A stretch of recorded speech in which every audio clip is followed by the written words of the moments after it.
Welcome to the Self-Reliant Living Show, where we talk all about a self-reliant lifestyle to save money, live greener, eat healthier, and be prepared for anything so you can take care of the ones you love in good times and bad. I'm your host, Jennifer Osich, a homeschooling mom of 3 boys. I'm the author of the Preparedness Planner series, and my husband and I are the lead teachers of Self-Reliant School, a website dedicated to giving you the skills and confidence to take care of yourself and your community.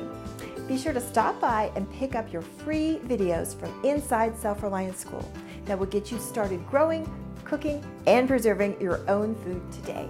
You can pick these up at selfreliantschool.com/free. Now, on with the show.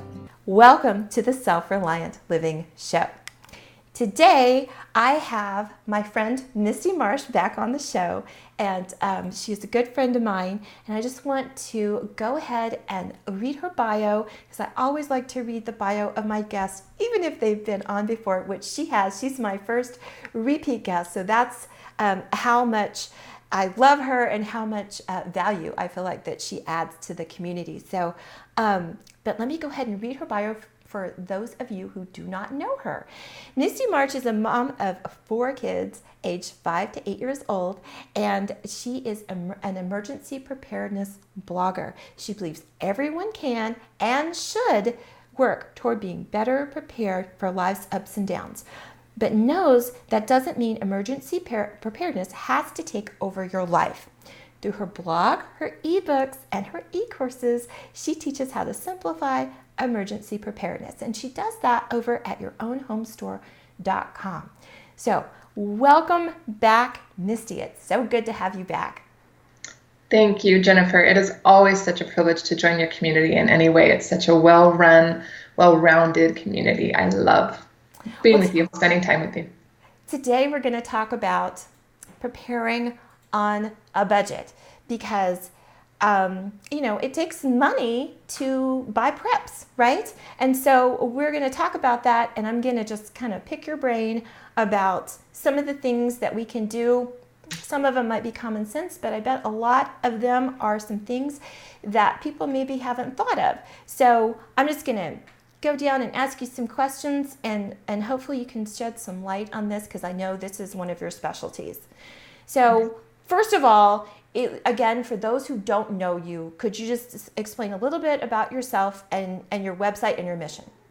Sure.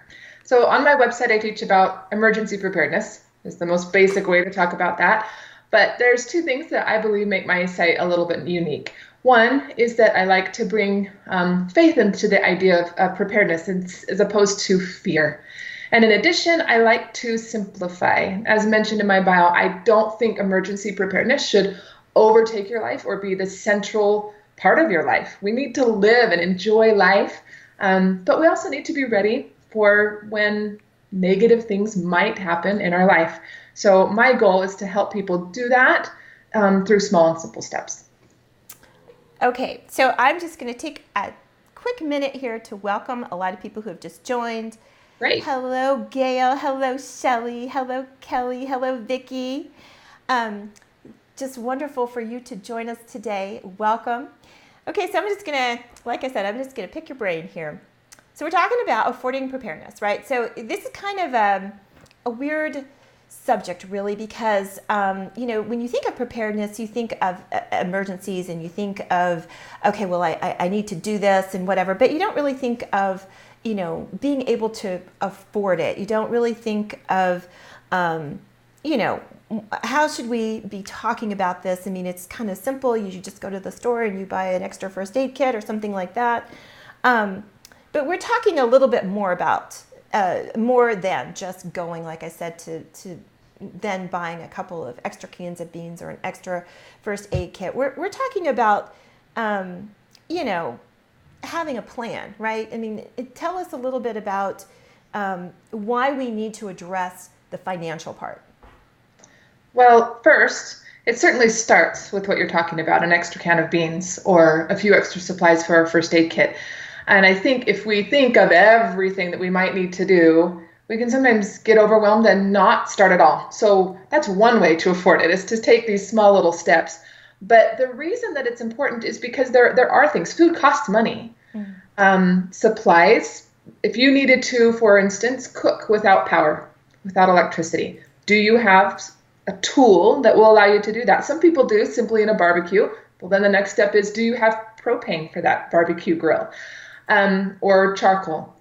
And so once you get started, it does seem to create this list of all this stuff and all these things that you need. And that can quite quickly become overwhelming. And people will start to think, oh, whoa, I can't add, I don't have the money for this. And it might not ever happen, so I'm not going to worry about it. So addressing that in the way that, yes, you can afford it, and here's how, is important to keep people moving along the path. Okay, so then having a plan and addressing this subject. Okay, so how important is it to have a budget? If something is on sale, and should I just go buy it, or should I just strictly stick to my budget? How important is it to actually do the planning and then be able to have goals and that sort of thing? I believe it's essential. I think I found in my own life I've been married now for almost 12 years, that at the times when we've actually stuck to a budget, we've found, not literally, obviously, but we've suddenly found and been surprised that, oh, we have a little more money than we thought we had. And it's because we're sticking very strictly to that budget. Now, every single month we mess up, and there's areas where we go over or under. But having those goals and that structure allows you to then make a decision. Do I want to go over my budget this month because of this sale? That means I'll have to spend less on clothing this month. Do I want to make that choice? And it allows you to be conscientious about those choices so that your choices are more beneficial for your family. Okay, that makes a lot of sense. It really does. And I want to say hi to Tracy. She's over. She's just joined us, and so hello, Tracy. But what if you still can't do it, even if you have a budget? What if you still can't do it? So what do you say to people who tell you that? That most certainly happens. I believe that in the vast majority of cases, a budget will help you find a little extra money, even if that's only $5 or $10 a month. But there are situations, and I've been there before, when my husband was out of work and we just didn't have a penny to spare. And there are still things you can do in that situation. One is we decided to use any non-budget money, such as gifts that we got from people, cash back on credit cards, anything like that just came in unexpectedly. We decided we were going to put that towards being prepared for emergencies. Other things that you can do, and I kind of have a list here, so I'm going to look over to my right so that I have everything, but some of these things take sacrifice, but consider using a dumb phone instead of a smartphone. Use Amazon Prime or Netflix instead of cable. Brown bag it for lunch instead of eating out. Go for walks and runs outside instead of a gym membership. Make your own cleaning products instead of buying them. Make sure that you're making all your payments on time so that you can banish those late fees. Buy clothing at secondhand stores. Swap clothing with friends and neighbors. Swap babysitting instead of playing a sitter. If you brainstorm, you can think of things like this that, yes, might take sacrifice, but that can bring in an extra $1 or $2 or $10 every month. And I'm not talking about huge amounts. The consistency is more important than really the amount. I love those ideas. Some of those I haven't thought of before. That's really great. I want to say hello to Joy and Connie. Hi, thanks for joining us. Okay, so you have a budget, right? And you take the time and you go through it and you're looking at it, and maybe you're used to budgeting even, and but not used to prepping, right? So you put your budget in front of you and you go, well, gosh, I don't have any wiggle room. I have nowhere to go. So you just listed several things where you could cut corners, but could you kind of give us some suggestions about how to look at your budget and say, okay, is this necessary or not necessary? What things would you ask that about, when you're looking at your budget? Absolutely. Some of those things that we went through on the list. Do I need new clothes? Or could I humble myself, go to my neighbor and say, hey, you have a child who's 2 years older than mine, and then 5 years down the road I have one that's older than yours. Can we swap clothes, and I'll give you my used clothes, you give me my used clothes? I think that there are ways that you can do that. I think the biggest question to ask ourselves is am I being humble enough? Do I really need everything that's in my budget? And if you go through every line of your budget that way, I think you'll be able to tell the difference between a need and a want, and hopefully then prioritize those wants. It's okay to have a few wants, right? But you can choose which ones that you're willing and able to cut by looking at it that way. Is this really a need, or is this just something I want? But in addition to that, there are things you can do that aren't involved, that don't maybe take money from your budget. Do you want me to mention or talk about some of those here? Sure. Okay. Things you can do is making things. A lot of the things that Jennifer teaches through her community and her classes, and just the self-reliant living attitude, can help you make a lot of things instead of spending the money on purchasing it. So you're spending time instead of spending money. But in some situations, that's very smart.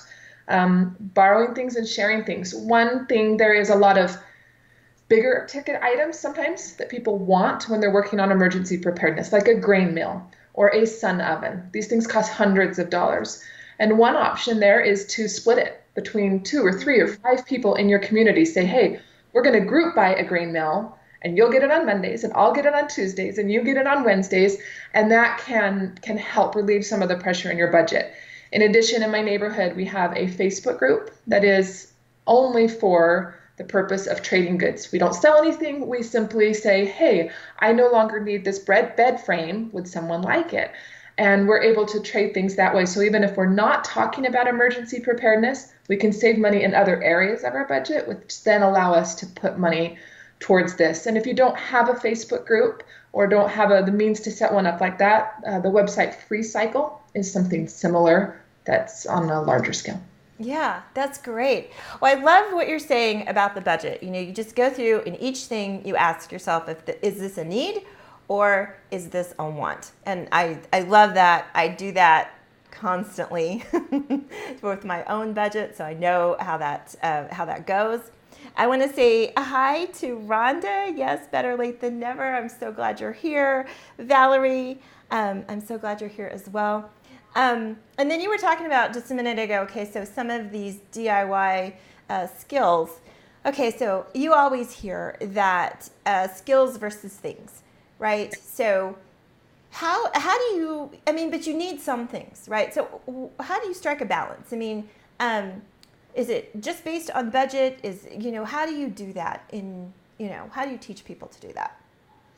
So if we're talking about a situation where you do have some money that you could choose to budget toward emergency preparedness, you have to decide I think first you need to decide what you're preparing for. That's an essential step that I think a lot of people skip. They try to prepare for everything and all at once. Decide, what am I trying to prepare for? Is it a natural disaster? Is it a national disaster? Is it a job loss?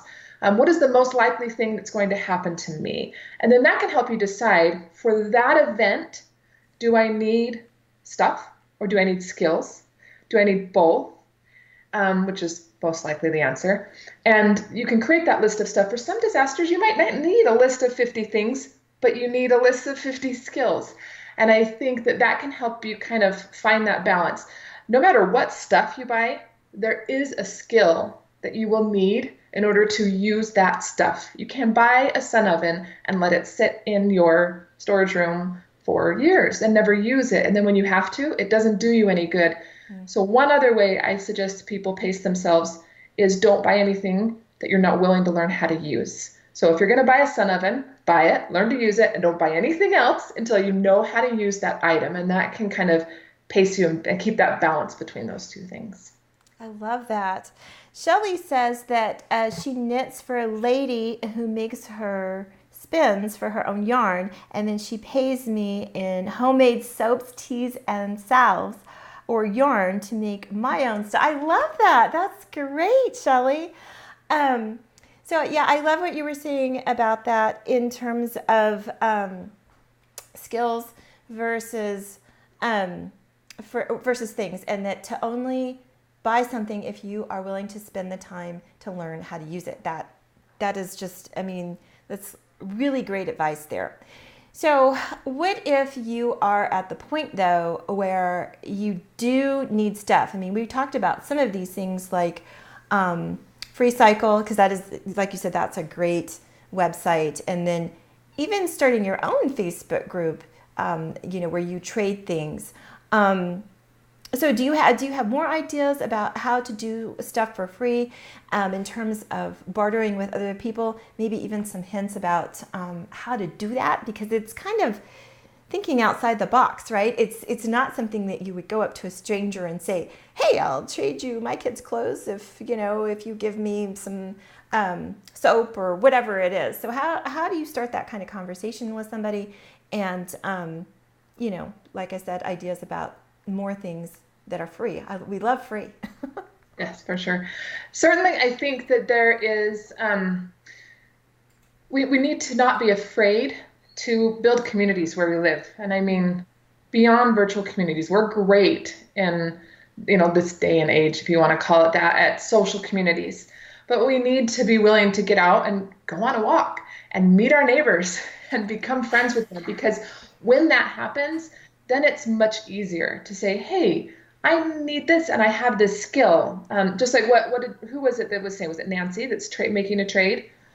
Shelly was me. Situations like that will happen more naturally as you get to know people and you think, "Oh, they have this skill and I have this skill and we have these needs." And those conversations can happen more naturally. They're not going to happen, like you said, with a stranger. It's not something you're going to bring up randomly to random people. So I think we need to be more willing to get out and put ourselves out there and get to know people. Right. But in addition, I have found fantastic finds, and I have many readers who will email me or text me and say, "I found this or that at secondhand stores, thrift stores, and things like that." You'll be surprised at how many people bought something like a wheat grinder and never used it, never learned the skill of how, and eventually just got rid of it. You'll find things like that there, garage sales, yard sales. If you're willing, again, it takes time instead of money to invest and finding those kind of deals. So. Yes, I agree. Yeah, because, and I did that. When I was younger, because I've always done things myself, and I've always aspired to do things myself, but I did not come from a family that did that. And so I had to learn a lot of things on my own. And I remember, when I was really younger, first married, I bought a canning set, and I was going to learn how to use it. I was just going to learn how to use it. And, it sat for a really long time, and I did not learn how to use it. And eventually we sold it. We sold it at a garage sale or something. And then, of course, a couple of years later, I was like, I should not have done that. I should have learned to use it right there and then. And so I did. I mean, I found the money to buy another one, and I did. So I learned right away. Let's see. Rhonda is saying that I have chickens, and I often barter fresh eggs for fresh produce. And she loves shopping at the thrift store. So I think that's something that is. I think still has a little bit of a negative connotation to some people, thrift stores, but in recent years, it's not like an old grungy sort of army surplus store. They're really nice, and some of them are even upscale. So I would really recommend at least checking those out if you never have before. Okay, and so you guys are talking amongst yourself, and I am so grateful to have everybody join us. That's just wonderful. Like I said, I feel like we're just part of a community here having a conversation. So, Misty, tell me about some of the things that you recommend, right? And that is never paying full price. I love that. I love that idea. And then also asking for a deal. Okay, so what do you mean asking for a deal? Because I can't walk into my local box store and say, "Hey, I think this is too expensive. Can you lower the price?" I mean, or can you? I don't know. Can you tell us what you mean by that? Most of the time I'm talking about online retailers. And specifically when we're talking about these emergency preparedness products, many of them are, for instance, I sell certain products, but I'm limited as to what I can advertise those products for. I cannot advertise them for below a certain price in order to make, the playing field, the competition fair for everybody. But if someone were to call me directly, privately, or email me privately and say, hey, I'm looking at getting this, what's the best price that you could offer me? I can privately lower that price. Obviously, I make less money that way, but depending on who you're talking to, they may be willing to do that. In addition, I have done that with all of my utilities, with cell phone, TV, all of those things. I will call those providers and say, hey, I'm looking to lower my monthly budget, my bills. And almost every single time they're willing to, because they'd rather make something than nothing off their TV subscription or your cell phone plan. And I am able to kind of lower our bills that way. In addition, even if somebody can't give you a deal, even if they legally can't or they won't or they can't afford to, they usually can tell you when and how to find those products for lower prices. For instance, I know certain preparedness companies have their biggest sales in October, certain have their biggest sales in November. And I can tell people those things. And then they can say, okay, I'll wait till November. I'm going to save up and I'll purchase this product or this type of food at that time. So finding a salesperson or a retailer, even if you were to go into a big box type store, you could say, hey, I need a TV. Even if we're not talking about preparedness money, when's the best time to buy that? They'll probably tell you. And then you can make plans in your budget around the answers that you get so that you're not ever paying full price for things. I love that idea. And this is another thing that I'm always kind of preaching is that you need to shop seasonally. And then if you know the certain seasons that, like your example about certain produce or whatever is in season, you can stock up, you can preserve, and then you've got that in preserved form for the entire year. So if you are aware of those cycles, then you have a leg up. I mean, that's just, Absolutely. I love that. Yeah. Okay. So if you were just joining us, welcome. And be sure to stay through to the end so we can tell you a little bit about how we can give you even more help on this subject. Okay. So Misty, what about grocery store coupons? What about with the coupon game type of extreme couponing? What's your take on that? Do you recommend people do that so they can get preparedness items? Because I know that sometimes you can get first aid stuff. Sometimes you can get toiletries or cleaning stuff. Cleaning supplies, products. What's your take on that? It's funny you should ask. I think we have similar histories here. My business actually started 9 years ago because I built a computer program to track grocery prices and coupons. And I would invite people to use that computer program to save money. And at the time, my husband was in law school. We had 3.5 kids. And, well, that was a little bit later on, but we were strapped. And in all honesty, it was good at that point. We were able to buy a lot of canned goods. The food wasn't super healthy, but it was food, and we were able to stock up on it for very little. We were able to get diapers for next to nothing. We were able to get some of the other items you mentioned. So yes, I do believe there is a place for that. For me at this point, I've moved a little bit past it because the food that you can get through couponing doesn't tend to be the healthiest. And we're in a place now where I can afford to spend more than $50 a week on food. But I still believe it's good for some of the other items you mentioned, toiletries, medicines, first aid things. And where that comes into play is specifically at drugstores. You can get a lot of those items for free. But once again, it is a large investment of your time. Mm-hmm. So you have to look at your life and say, do I have more time or more money to spend? And if the answer is time, like it was for me 8, 9, 10 years ago, then do that and save yourself hundreds of dollars on those products. Mm-hmm. But that's kind of my take there. That yes, there are situations where it can be helpful, and even the food you can get is better than no food. Mm-hmm. But it does take an enormous amount of time. It does. I agree. And I think you're right. We did start in similar situations because I used to do the extreme coupon thing, and I don't anymore for those reasons. And then also another reason is that if you do that, I mean, it does work for some people, just like you said. It does work, especially if you have a younger family and you're just starting out. But you also have to have a place to store a lot of these things. And you have to have room to store preps anyway, right? And so, you can look at that as your grocery store prepping and storage. But then, what if you do have something like a sun oven or something like that, and then what are you going to store? Because you have a limited amount of space. And so I think that being a little bit more fair, I guess, with all of the different preparedness items. And then, of course, like you were saying, it's difficult to get healthier food with coupons. So I think it does work for some people, but maybe not everybody. So that's really good to know that I'm not alone there. Okay, so what if, you none of this stuff is enough? I mean, you've done everything you could to the budget. You just, you don't have time to coupon. So when is it time to either look at ways to make more money or get a second job? When is it time to do that, and how do you go about doing that? I don't think it always requires a second job, although that's an option for some people. I think you need to look at your family, and is having a second job, what's that going to do to your relationships? And that kind of goes back to my feelings of emergency preparedness shouldn't overtake your life.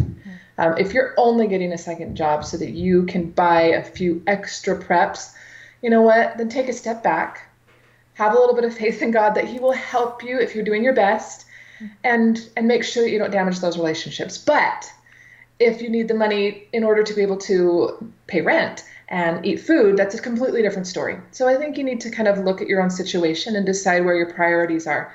But there are other ways that you can make small amounts of money that you can put towards emergency preparedness items. You can have a garage sale. Go through your house. I guarantee everybody can probably find things they can sell at a garage sale. You can, if you have a lot of the skills that Jennifer teaches about, these homemaking skills, you can make things and sell them on websites such as Etsy. It's not going to bring in a full-time income for most people, but it'll bring in a little wiggle room.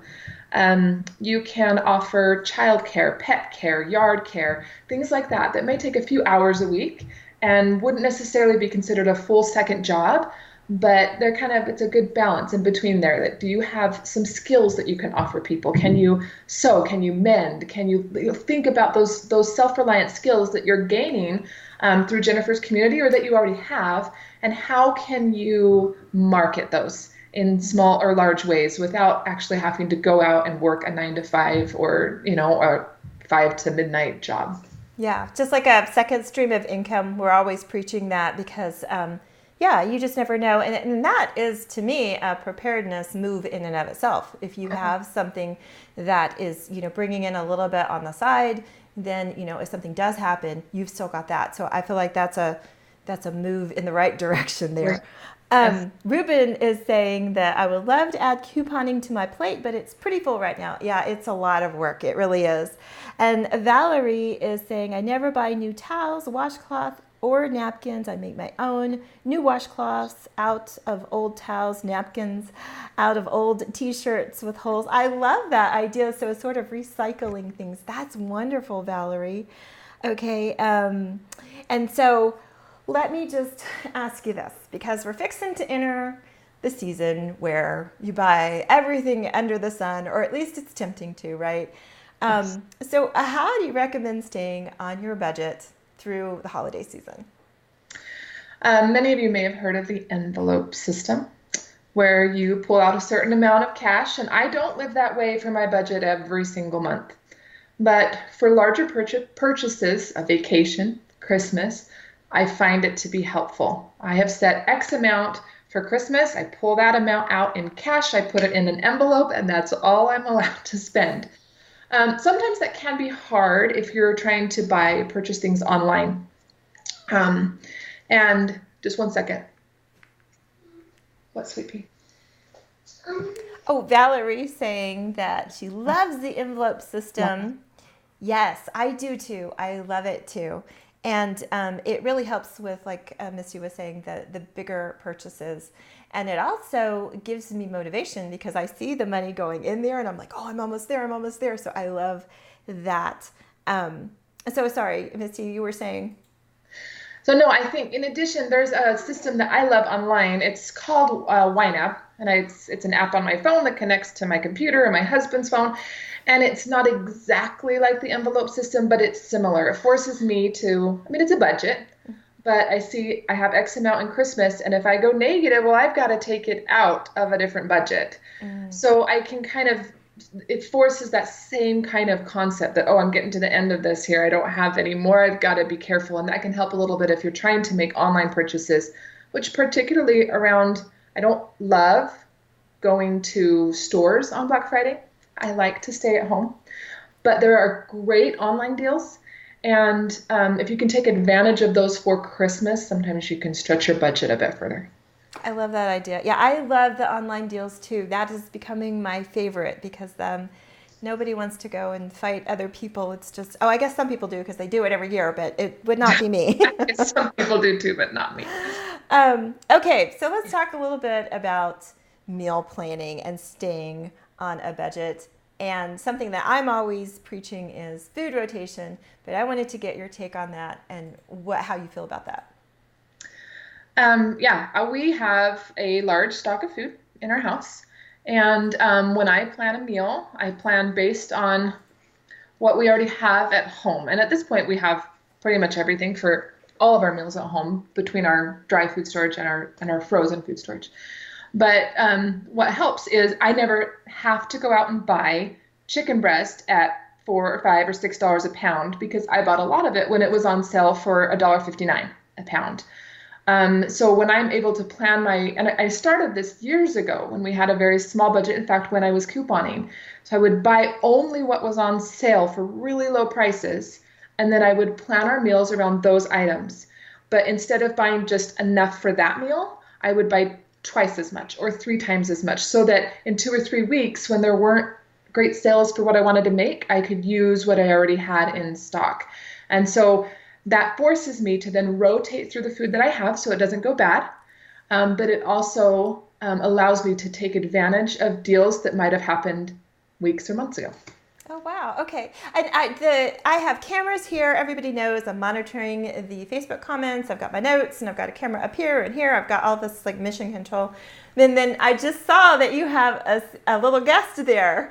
And so, yes. Hello. It's Samantha. Hi. You say hi, lady. She's adorable. I'm glad she could join us. That's great. Ruben is saying that I raise my own chickens for meat. Rhonda says my meal planning helps, but it's easy to get overwhelmed. It really is easy to get overwhelmed. And so, yeah, I recommend definitely that you take it step by step and maybe have like a planner, something that you write things down in. And then the great thing about doing that is that you can reuse those plans, right? So you plan for a couple of weeks and then you can reuse those, recycle them and go back and, because by then it's several weeks out and you can have the same thing again. And then you can grow your list that way. I love doing that. And I highly recommend doing that. Joyce says my family is long distance, so I buy gifts on Amazon with Prime. So I don't have to pay shipping. That's a great tip for Christmas gifts. And then Misty saying Cyber Monday. Yes, I couldn't think of Cyber Monday, but that's what that is that I love. Okay, so Misty, we've gone through all of this stuff and it's really great advice and really something to think about. But what if you look at your budget and you go, I just cannot make this work. It's not even, I am in debt and I need to, pay off some things. Is there something, program or something that is one of your favorites that you would recommend? Honestly, I have never personally used a program, so I don't know that I feel qualified to recommend one. I have a lot of friends and family who have used Dave Ramsey, and I knew his general advice, and I like it. The idea behind, paying your smallest debts off first, and then paying the next smallest and the next smallest. The idea behind having a budget. I think that also, in all honesty, humility and prayer help a lot in simply saying, I want to make a change. Mm-hmm. I want to have a better financial foundation. What's my next step? And do I need to get another job? Do I need to spend less? Do I need to invest in one of these programs that claims to help. I think thinking through that can help you realize what's best for you. What is this next small step that I can make to improve my financial situation so that I can afford things, whether that's emergency preparedness or a family vacation, or food on the table. Right. I love Dave Ramsey too. I think another thing that it helps me whenever I'm looking at finances or food, whatever it is I'm looking at, is that, and especially if I'm trying to make a big change, I don't say, okay, well, tomorrow it's going to be different. I take it slower than that and say, okay, well, tomorrow I'm going to look at this. And then the next day I'm going to look at this. And then I'm going to put it all together and sort of make a plan for making a plan. Because if you start, I think, 8:00 at night and you go, well, tomorrow it's all going to change. I feel like that's overwhelming. And I know that helps me to say, okay, if I take a couple of days, a week, whatever that I need to look at this and brainstorm some ideas, I think that certainly helps me anyway. So, and I know that some people do that. They're just like, they get so excited. They're like, tomorrow it's all going to change. And it doesn't happen quite overnight like that. Nothing in life. No goals happen that way. We have to set, a large goal and then the in-between little steps that are going to get us to that. Exactly. Okay, so Rhonda says, this is how I shop. I bought 5 turkey breasts this week because they were so cheap. The holidays are covered. Oh, well, that's good. That's a great find. What a blessing. Let's see. Rhonda's also saying David Ramsey is great. His university is great. Valerie says Ebates is good, but only if you use those stores that you really, or they're for stores that if you only use them in the stores that you go to. So that's what basically she's saying. Okay, so yeah, this is great. I love that you guys are participating in the conversation. It just makes me feel so, like I said, part of a community. It's absolutely my favorite time of the week. Thank you so much, Misty, for coming and shedding light on this subject. I know this is your specialty. Can you tell people where they can find you and how they can connect with you, your website, your Facebook, Twitter, YouTube, all of those things where you are so people can connect to you? Absolutely. I have a website. It is Your Own Home Store. The idea behind it is that you have a store of goods in your own home. So yourownhomestore.com. And you can find links there to my various social media platforms. I'm most active on Facebook and Pinterest. And then you can also sign up there to receive, I have a free, 18 free pages for a grab and go binder that you can download and print and put into a binder. And then I also follow that up with a 2-week evacuation e-course that's kind of based on those pages and what you need to do in order to be able to communicate with and find and gather your family and if you're faced with an evacuation situation. There's one aspect of emergency preparedness. So you can join that list, and then once you've gone through that course, I'll stay connected with you through weekly tips and updates and things like that. So. And you have also a Facebook group. Is that open to everybody, or is that just... Yes, it's called Your Own Home, Simply Prepared with Your Own Home Store. If you go to my main Facebook page, you can find links to it there. Okay. And if you do join my email list, there's a direct link in the welcome email there as well. Awesome. And then maybe we can put it in the show notes as well. That would be great. Yeah. Thank you so much again, Misty, for joining us. Thank you for having me. It's always a privilege.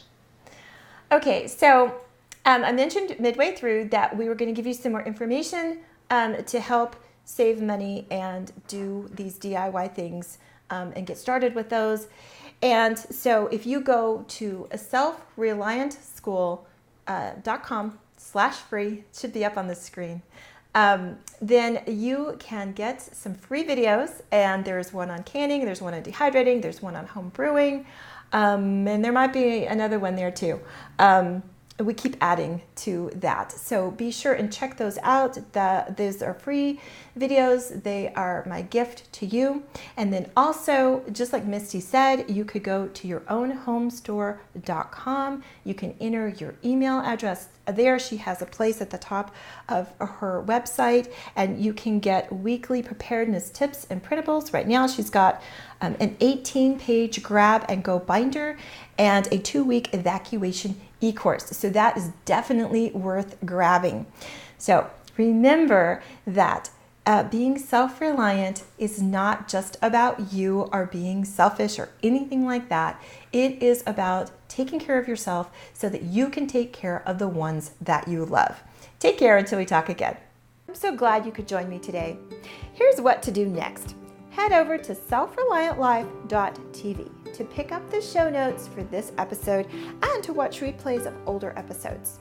To go directly to the show notes for this episode, go to selfreliantlife.tv and then without a space, type a slash and then the number of today's episode. You can watch this show live every Thursday at 1 p.m. Eastern, 10 a.m. Pacific, live on Facebook or the Periscope app. Don't forget to stop by selfreliantschool.com/free to get your free Self-Reliant School videos that will help you get started living a self-reliant life. Also, if you're listening to this show as a podcast and you've liked what you've heard today, please subscribe through Stitcher, iTunes, or your favorite podcast app. If you're on a mobile device, just search for the Self-Reliant Living Show. If you're on a laptop or desktop, just go to selfreliantlife.tv/iTunes. And while you're there, please leave a review. I love to hear from you. You leaving feedback makes it easier for others that are interested in living a self-reliant life to find my podcast. Take care until we talk again.